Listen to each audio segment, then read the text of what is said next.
I wear black today, too, for Ma's sake. While Pa dresses in his normal clothing.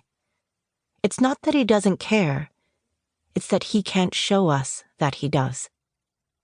Sylvie lived with Grandma and Helena's family in the Netherlands for the first 9 years of her life, and flew back there a month ago, as soon as she heard Grandma was ill. She's handling a consultancy project for her firm there as well.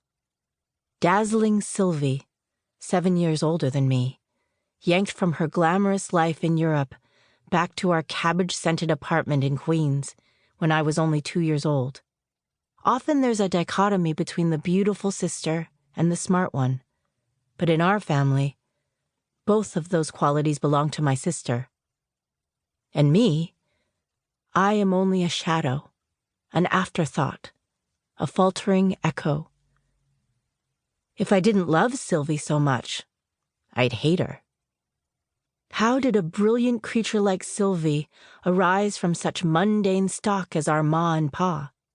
Any time I had a teacher in elementary or high school who taught Sylvie, they'd say, "Ah, you're Sylvie Lee's little sister," rife with anticipation. I would then watch as their high hopes turned to bewilderment at my stuttering slowness. This was followed by their disappointment, and finally, their indifference.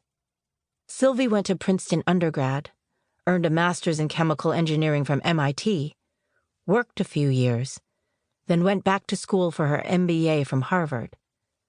Now she's a management consultant, which is a profession I'll never understand, no matter how many times she tries to explain it. Like me, Sylvie adores all sweets, but unlike me, she never gains an ounce. I have watched her eat one egg tart after another without any effect on her elegant hips, as if the sheer intensity of her will burns the calories, consuming everything she touches.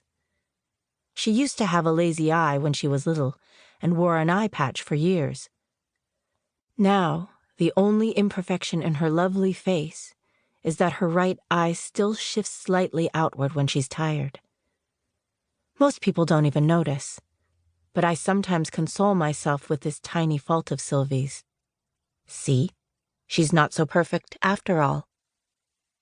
I go to the pockmarked cabinet where I have carefully wrapped and hidden a cluster of small orange loquat fruits.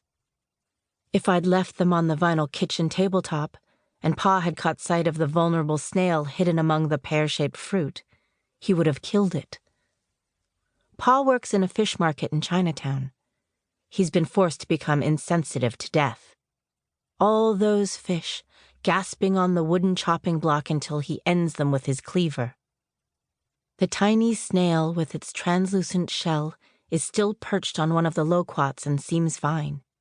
Anything strong enough to survive such an arduous journey from China deserves a chance to make a life for itself. I take a used plastic bag, gently lower the loquat and snail into it, and head for the door. I shrug into a light jacket and grab my wallet and cell phone. Before I step outside, I remove my thick purple glasses and shove them into my pocket. I don't bother to put in my contacts. Vanity plus laziness add up to my living in a blurry world much of the time. I trudge the few blocks to the small park near our home. It's early enough that some of the shops are still gated, and I shiver as a chilly breeze sweeps down the concrete sidewalk. A bitter stink arises from the wide, impersonal asphalt of the road, lined by blank buildings that have always intimidated me. A mother, dragging a small, grubby child behind her, averts her eyes as she passes. No one makes eye contact in this densely populated, lonely, and dispiriting place. No one except for guys trying to hit on you.